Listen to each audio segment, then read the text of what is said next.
भगवान श्री कृष्ण ने मनुष्य को भोजन करते समय कौन सी बातों का ध्यान रखना चाहिए, इस विषय में बहुत ही महत्वपूर्ण ज्ञान दिया है कि किस प्रकार का भोजन मनुष्य के जीवन को कष्टकारक बनाता है एवं किस समय और किस दिशा में भोजन करने से मनुष्य की आयु कम होती है एवं किस दिशा में भोजन करने से मनुष्य को सुख, शांति, धन, वैभव आदि की प्राप्ति होती है।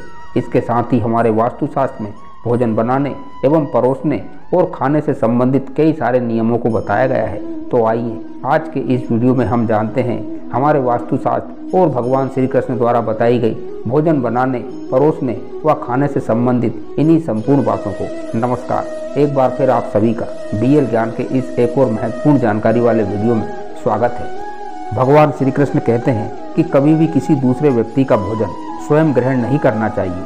जिस प्रकार सुदामा ने अपने मित्र का भोजन स्वयं ही खा लिया था, इससे उसको दरिद्रता का सामना करना पड़ा था, ठीक उसी प्रकार मनुष्य को भी किसी दूसरे व्यक्ति या प्राणी का भोजन स्वयं को ग्रहण नहीं करना चाहिए या दूसरों को भूखा रखकर भी भोजन कभी नहीं करना चाहिए। ऐसा करने से घर में दुख, अशांति, क्लेश और दरिद्रता सदैव ही बनी रहती है और उस घर में माँ लक्ष्मी का वास भी नहीं होता।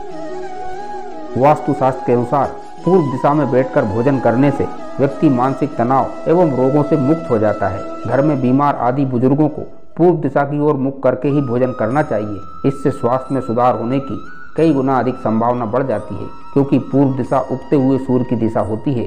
पूर्व दिशा में भोजन करने से व्यक्ति सूर्य के समान ही तेजस्वी होता है, जिससे वह व्यक्ति रोग, निर्बलता आदि विकारों से दूर रहता है। तो वहीं अगर कोई व्यक्ति व्यवसाय में तरक्की करना चाहता है या फिर नौकरी की तलाश में है, तो उस व्यक्ति को सदैव ही उत्तर दिशा की ओर मुख करके ही भोजन करना चाहिए, क्योंकि उत्तर दिशा माँ सरस्वती की दिशा मानी जाती है।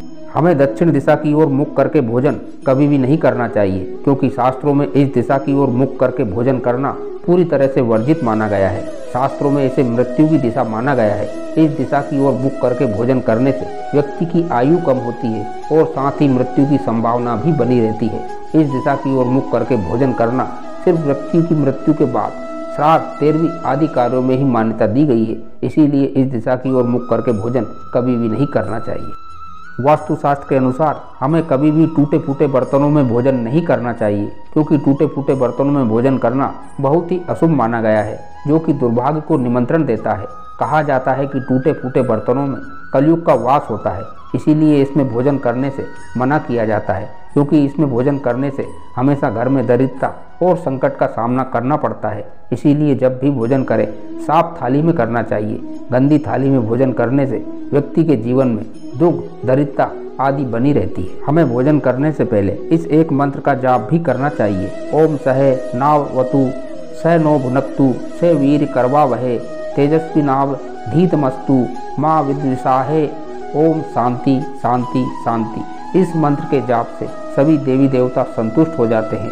उन सभी की आज्ञा लेकर ही मनुष्य को भोजन करना चाहिए और उनसे प्रार्थना करनी चाहिए कि समस्त संसार के भूखे जीवों को अन्न की प्राप्ति हो। इस प्रकार के भोजन की शुरुआत करने से परमात्मा अत्यंत ही संतुष्ट होते हैं और व्यक्ति को दीर्घायु का आशीर्वाद प्रदान करते हैं। इसके अलावा थाली में लिया हुआ भोजन बर्बाद करना एवं खराब करना शास्त्रों में पूरी तरह से अनुचित माना गया है। ऐसा करना अनर्थ का कारण बन सकता है। इसीलिए हमें अपनी थाली में उतना ही भोजन लेना चाहिए जितना कि हमें आवश्यक हो। अगर कोई व्यक्ति आपके साथ में भोजन कर रहा हो तो उसका भोजन समाप्त ना हो तब तक हमें नहीं उठना चाहिए। ऐसा ना करने से पितृ दुखी हो जाते हैं और पितृदोष लगता है।